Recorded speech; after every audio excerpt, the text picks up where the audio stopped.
রসুন একটা মশলা হলেও এটা কিন্তু আমাদের শরীরে অ্যান্টিবায়োটিকের মতো কাজ করে। আজকে আমি সেই রসুনেরই আচার করব। এখন কিন্তু বাজারে রসুন খুবই সস্তা। তো এটা আমি নিয়েছি এক কোষ যে রসুনগুলা সেগুলা ভালো করে পরিষ্কার করে ছিলে নিয়েছি। আসসালামু আলাইকুম, এমএন কুকে স্বাগত জানাচ্ছি। আচার করার জন্য চলে আসলাম। তো এখানে আমি একটা পাইপেন বসিয়ে দিয়েছি আর এখানে বেশ কিছু প্রায় 1 কাপের উপরে হবে সরিষার তেল দিয়েছি। রসুনের আচারটা অবশ্যই সরিষার তেল দিয়ে করার ট্রাই করবেন। তো এখানে আমি প্রায় 1 টেবিল চামচের মতো আদা বাটা এবং 1 টেবিল চামচের মতো রসুন বাটা দিয়ে দিয়েছি। যেহেতু এটা ফ্রিজ থেকে এনেছি একটু পানি আছে তার জন্য ফুটতেছে, তো তার জন্য হলুদ দিয়ে দিলাম সবার আগে। তেলের মধ্যে যদি মশলা দেন এইভাবে ফুটলে হলুদ দিয়ে দিবেন, তাহলে ফুটা বন্ধ হয়ে যাবে। তো যাই হোক, এখন আমি মশলাটা ভালো করে মিশিয়ে নিচ্ছি। আমি যেভাবে রসুনের আচারটা করে নিচ্ছি, আপনাদের নিকট আমার অনুরোধ রইল এইভাবে রসুনের আচার করে নেবেন, খেতে কিন্তু দারুণ লাগবে। আর এখানে প্রায় 2 টেবিল চামচের মতো দিয়েছি পাঁচফোড়ন বাটা।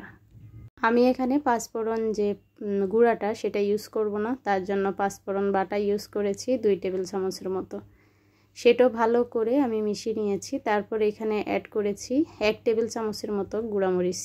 আপনারা চাইলে এখানে শুকনা বাটা মরিচটাও ইউজ করতে পারেন, তাতে আরও ভালো হয়। তবে আমার আলসে লাগছিল, তার জন্যে আমি এখানে গুঁড়ামরিচ ইউজ করেছি। দিয়ে দিলাম এখানে আমি তেঁতুল। তেঁতুলের পরিমাণটা প্রায় এখানে 4টার মতো তেঁতুল আমি এটাকে গোল করে বলের মতো করে ফ্রিজে রেখেছিলাম, সেটাই দিয়েছি। তো তেঁতুলটা একটু শক্ত, আস্তে আস্তে আগুনের তাপে সেটা গলে যাবে। তো এখানে আমি আচার ভালো রাখার জন্য প্রায় আধা কাপের মতো ভিনেগার, হোয়াইট ভিনেগার দিয়ে দিয়েছি। এই মুহূর্তে দিয়ে দিলাম 1 টেবিল চামচের মতো চিনি। তো চিনিটা একদমই কম দিতে হবে, কেননা এটা রসুনের আচার, হালকা একটু মিষ্টি হলেই যথেষ্ট। তো দিয়ে দিলাম আমি আমার কেটে রাখা, এবং রসুনটা কিন্তু আমি পুরোপুরি খোসা ছড়িয়ে নিয়েছি। এই মুহূর্তে যারা আমার ভিডিও দেখতেছেন তাদের নিকট অনুরোধ অবশ্যই একটা লাইক দিয়ে দিবেন, এবং ভিডিওর কোনো অংশ ভালো লাগলে আমার চ্যানেলটি সাবস্ক্রাইব করে নেবেন। এমএন ব্লগ নামে আমার ইউটিউব আরেকটা চ্যানেল আছে, সেখানে আমি আমার লাইফস্টাইল ব্লগগুলো শেয়ার করি। আপনারা চাইলে আমার সেই চ্যানেলটাও সাবস্ক্রাইব করে নিতে পারেন।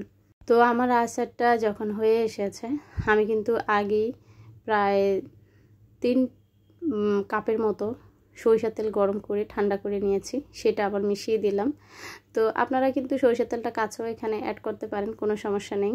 আর একবারে আমি তেলটা দিইনি, তেলটা বেশি পুড়ে যাবে তার জন্য। তো এখন আমি 5 মিনিটের মতো রসুনটা রান্না করব, যেমন রসুনটা পুরোপুরি সেদ্ধ হয়ে যায়। অবশ্যই খেয়াল রাখবেন যেন রসুনটা সেদ্ধ হয়ে যায়, আর রসুনটা সেদ্ধ হলেই খেতে খুব ভালো লাগবে।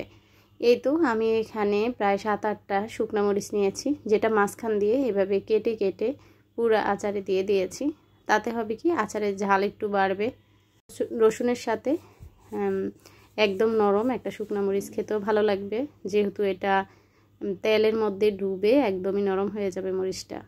তো আমার আচার দেওয়া কিন্তু পুরোপুরি প্রায় কমপ্লিট, তবে একটা মশলা বাকি রয়ে গিয়েছে। তো বলেন তো সেটা কি? তো যাই হোক, সেটাও আমি দেখিয়ে দিব। আমি কিন্তু একদমই স্কিপ করি না, নেড়ে ছেড়ে সুন্দর করে কিন্তু এটা দিয়ে দিয়েছি। তো সেটা হচ্ছে লবণ। আমি কিন্তু মাঝখানে লবণ দিতে ভুলে গিয়েছি, অফ ক্যামেরা একটু লবণ দিয়ে নিয়েছি। আমার আচার কিন্তু রেডি। এখন আমি আচারটা একদমই ঠান্ডা করে নিব, আর ঠান্ডা করে কাচের বয়ামে সংরক্ষণ করব। আচারটা যেন তেলের মধ্যে ঢুকে থাকে সেদিকে খেয়াল রাখবেন। আর আচারটা কেমন হয়েছে অবশ্যই জানাবেন। আল্লাহ হাফিজ, আসসালামু আলাইকুম।